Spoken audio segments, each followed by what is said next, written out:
I am Doomsvince. This is day 183 of Spawn Year.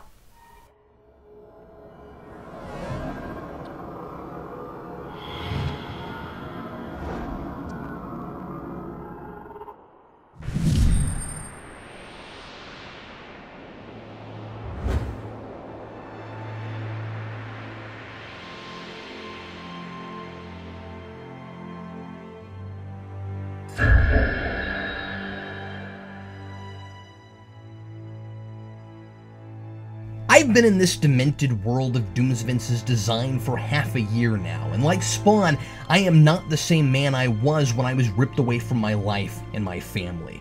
Spawn and I have both learned a great deal about ourselves and the choices we each made that led to our becoming pawns to our respective satanic masters. The single most perverse thing about Spawn Year is that while I've come to a profound appreciation of the best things in my life that I've taken for granted, while I've developed a self-awareness and new understanding of the real problems in my life that I created but ignored, I don't like the person I think I'm becoming here. I don't know if the self-revelations I've had here will help me improve things when I get home, or if, in making me face the worst parts of myself, Doomsvince is creating something even worse. This issue sees Spawn forced, literally, to fight and destroy his past self, to completely come to terms with the fact that Spawn and Al Simmons are not one and the same. Despite his crimes in life, Spawn's choices in his second life have been a series of travesties. This mysterious, surreal manifestation of Al Simmons makes a lot of true, matter-of-fact observations about Spawn's behavior since his rebirth and return to Earth. Most importantly, that Spawn has had an intense negative impact on every good person he's interacted with, all in his arrogant, selfish pipe dream of getting his old life back. Brian Hogwin makes literal Spawn's self-defeating quest from the beginning, and continues to get real, compelling story mileage out of all the infuriating circular narrative we were getting so long from McFarlane, summing up Spawn's 86-issue identity crisis in just one, and propelling him to a place where he must choose between making the same impulsive choices that keep hurting others and making Spawn a puppet of Malebolgia, or finally going his own way. Spawn was already on the right track a few issues ago when he used his power selfishly to do something for the peace of mind of another person, Granny Blake, and something which had no immediate benefit to him. From there, he decided to stop pursuing Wanda and to quit pretending he wasn't a huge part of the convoluted game between heaven and hell. He's made a concerted effort to move forward and do something to get away from the hold of Bulgy, but I really appreciate that Hogwin doesn't make Spawn's more proactive characterization a light switch. As sick as I was seeing Spawn brood in an alley and find idiotic excuses to get pummeled in the one place in the world his powers don't work, I'm impressed with the care Hogwin puts into making this a gradual and organic change. Spawn is a creature of habit. He hates what he is. He is insecure and he's angry, and being self-righteous, violently lashing out at anything he deems more evil than himself is his insane coping mechanism. That doesn't go away overnight. That's the manipulative hold Malebolgia has on him, and so he needed to make that kind of mistake he made last arc, torturing and killing an innocent woman without realizing Billy Kincaid was really in control, and worse, sending her undeserving soul to hell for it, before realizing how much of an agent of evil he's really become. Spawn was falling into a somewhat understandable false sense of security, thinking he had it all figured out when he had really only taken a baby step toward that redemption. Perhaps that Spawn Angel cover was a little premature.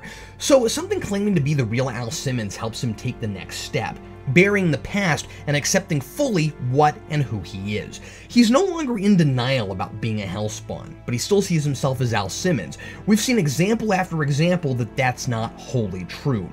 Hogwin brings a lot of disconnected elements together. Spawn has a new body, while Simmons is still buried 6 feet under, and from the very beginning, he's had almost none of Simmons' ability, resolve, or integrity. The man made mistakes, but he would never have knowingly killed or brutalized people as Spawn has, or pined away for his wife and left himself vulnerable to Bulgy's head games.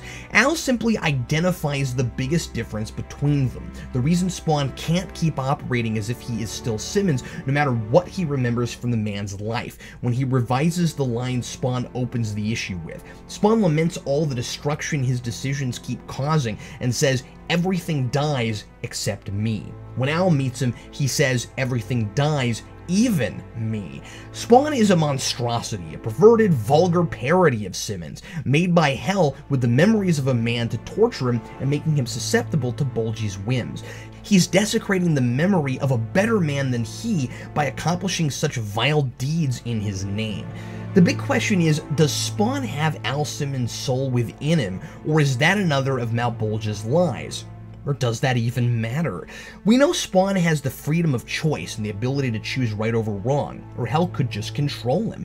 In all likelihood, Spawn does indeed have the soul of Al Simmons inside him, but Holguin invokes the $16 million question, asking the same thing Del Toro's Hellboy asked: what makes a man a man? The underlying message here seems to be that actions define character, not brainwaves or feelings or memories or intentions or titles. Spawn is physically not Al Simmons. He is also metaphysically not Al Simmons, because his actions are not those of Al Simmons. Holguin took a guy who was always acting out of character and turned it into an exploration of the nature of identity.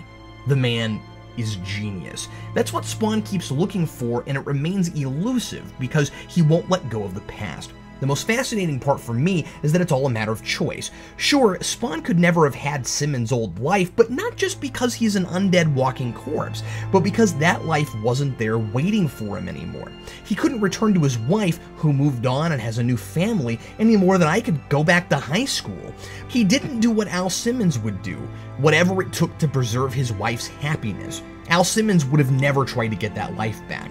Holguin covers a multitude of sins by showing us how Spawn has never behaved like the man he used to be, cleverly using Spawn's passiveness as a character hurdle to overcome, rather than an excuse to stretch a 10-issue story over 80 issues. Simmons says he was a man of action. Spawn is absolutely not Al Simmons in any sense.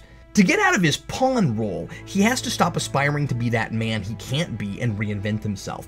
It's a truly moving moment when Al invites Spawn to give him the killing blow and he salutes his own soul. Perhaps Al's soul really isn't a part of Spawn after all. I don't really know exactly what this manifestation of Al is. He might even just be a figment of Spawn's imagination, just like Doomsvince wants me to think Violator was. I do hope Holguin eventually provides an explanation, but I do love the exploration of who Spawn really is and the character-defining moment he comes to at the end. Spawn sends all the bums away and destroys his prison, the alleys heaven and hell won't let him get away from. He does what he does best, but finally for the right reasons. He says, "I quit." It's not about choosing sides for Spawn now. And I like that Al doesn't tell him what to do, but just to make up his mind. Spawn has good reason to want no part of heaven or hell, and the future, as Tom Petty once said, is wide open. If only I could choose to stop participating in Doomsvince's game, destroying this graveyard like Spawn destroyed his prison. But there is one distinct difference between me and Spawn. I do have a life to return to. At least I hope I do. I can't move on from my past. There is no future for me in this graveyard. More and more, I can't shake the feeling that Doomsvince hopes to see me completely lose myself before the end of Spawn Year. That he may not believe he can get me to stop reviewing and bury me alive forever, but that he still has 6 months to see me write myself into insanity. I also can't shake the feeling that there's some way out of here. Still, for now, I must continue critiquing. But if I'm still here on day 365, I fear I may not be Captain Logan any more than Spawn is Al Simmons.